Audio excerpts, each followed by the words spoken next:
গতকালকে ঢাকা মেডিকেলের আমরা একটি ঘটনা শুনতে পেয়েছি। ঢাকা মেডিকেলে আমাদের যে ডাক্তার ভাইরা রয়েছে তাদের গায়ে হাত তোলা হয়েছে। যে যারা হাত তুলেছে তারা কি অভিযোগ করেছে? তারা অভিযোগ করেছে সেখানে নাকি একজন যে পেশেন্ট মারা গিয়েছিল সেখানে ডক্টরদের গাফিলাতি ছিল, ওই ঢাকা মেডিকেলের গাফিলাতি ছিল। এখন প্রশ্ন হচ্ছে যে ডক্টরদের বা ঢাকা মেডিকেলের যে গাফিলাতি ছিল কিনা এটি নির্ধারণ আপনি কিভাবে করতে পারেন, কোন এক্সপার্টিজের ভিত্তিতে এটি নির্ধারণ করতে পারেন এবং এই অথরিটিটি আপনাকে কে দিয়েছে? যদি কোনো গাফিলাতি থেকে থাকে, ডক্টরের হোক, প্রশাসনের হোক, কিংবা যে কারো হোক, কিংবা কর্তৃপক্ষের হোক, অবশ্যই তার বিচার হবে। তার বিচার একটি প্রক্রিয়াধীন প্রক্রিয়া হবে, একটি তদন্তের মাধ্যমে হবে। সেই অভিযোগটি আপনি বিএমডিসি তে করতে পারেন কিংবা সেই অভিযোগটি আপনি প্রশাসনের কাছে করতে পারেন। কিন্তু আপনার কি অভিজ্ঞতাটুকু রয়েছে, আপনার কি দক্ষতাটুকু রয়েছে যে একজন ডক্টর তার সাথে গাফিলতি করেছে কিনা সেটি যাচাই করার? আমাদের সবচেয়ে বড় এখন যে সমস্যাটি হয়ে গিয়েছে, আমরা এই বাঙালিরা অধিকাংশ ক্ষেত্রে অধিকাংশ বাঙালি নিজেদেরকে সব জায়গার দক্ষ মনে করি এবং সব জায়গায় নিজের নাক গলাতে যাই।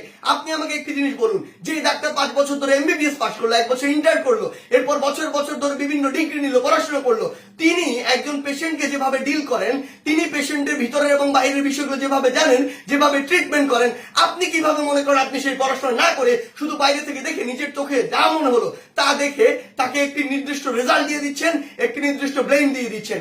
আমাদের জায়গা থেকে স্পষ্ট বার্তা, এরকম একটি ব্লেম দিয়ে আসলে যখন আপনি একজন ডক্টরের গায়ে হাত তুলেন তখন আপনি যে কাজটি করেন সেটি আমরা বৈষম্য বিরোধী ছাত্র আন্দোলন আমাদের জায়গা থেকে কোনোদিনও সমর্থন করতে পারি না।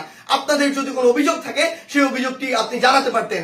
আমরা জানি আমাদের এই পুরো প্রসেসটিতে, এই ছাত্র জনতার অভ্যুত্থানে ডক্টররা কিভাবে ওই হসপিটালের ভিতর থেকে, ওই ইমার্জেন্সি থেকে তাদের ভূমিকাটি রেখেছে। আমরা দেখেছি যখন কিছু সরকারের পাঁচাটা স্পিরিট, ডক্টরদের যে স্পিরিট, সেই স্পিরিটটি যাদের মধ্যে নাই, এমন গুটি কয়েক ডক্টর যখন ওই ছাত্র জনতার গণঅভ্যুত্থানে আমাদের আহত ভাইদের চিকিৎসা দিতে বাধা দিচ্ছিল, তখন অধিকাংশ ডক্টর নিজের জায়গা থেকে রিস্ক নিয়ে আমাদের ওই ভাইদেরকে চিকিৎসা দিয়েছিল। এমন অধিকাংশ ডক্টর রয়েছে যারা ডক্টরদের স্পিরিটটি ধারণ করে এবং আমাদের এই পুরো সময়টিতে আজকে পর্যন্ত আমার হসপিটালে যে আহত ভাইগুলো রয়েছে তাদেরকে নিরবিচ্ছিন্ন সেবা দিয়ে যাচ্ছে, নিজের কথা চিন্তা না করে। সেই জায়গায় যখন এরকম করে কোন একজন আমার ডক্টর ভাইয়ের উপর এইভাবে হাতটি তুলে, আমরা এটি কখনো সমর্থন করতে পারি না। আমাদের জায়গা থেকে একদম স্পষ্ট একটি বার্তা, সেটি হচ্ছে যে আমরা প্রশাসনকে, মাননীয় স্বাস্থ্য উপদেষ্টা, ডিজি হেলথ সহ সকলকে একটি বিষয় স্পষ্ট করে বলতে চাই, আমাদের যারা মেডিকেলের ভাইরা রয়েছে, ইন্টার্ন ডক্টররা রয়েছে, কিংবা হসপিটালে যে ডক্টর ভাইরা রয়েছে, তাদের সাথে আমরা এই জায়গাটিতে একাত্মতা ঘোষণা করছি।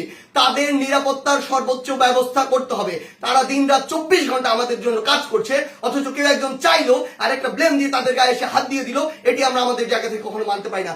আমাদের জায়গা থেকে একটি স্পষ্ট বার্তা হচ্ছে তাদের এই নিরাপত্তার ব্যবস্থাটি করতে হবে। এবং গতকালকে ঢাকা মেডিকেলে যদি ওই পেশেন্টের মৃত্যুর জন্য কোনো কর্তৃপক্ষের হোক, ডক্টর হোক গাফিলাতি থেকে থাকে, তদন্ত সাপেক্ষে তার যেমন বিচারের আওতায় তাকে আনতে হবে। কিন্তু গতকালকে ওই আমার ডাক্তার ভাইয়ের গায়ে যে হাতটি তুলেছে, অপারেশন থিয়েটার থেকে বের হওয়া একজন ডক্টরকে, তার অবশ্যই দ্রুততম সময়ের মধ্যে তাকেও গ্রেফতার করে তাকেও বিচারের আওতায় আনতে হবে। আমাদের জায়গা থেকে স্পষ্ট একটি বার্তা, আইন নিজের হাতে তুলে নেওয়ার মতো অন্যায়টি যদি আপনি করেন তাহলে আপনার পক্ষে কোনোদিন আমাদের অবস্থান থাকবে না। ধন্যবাদ।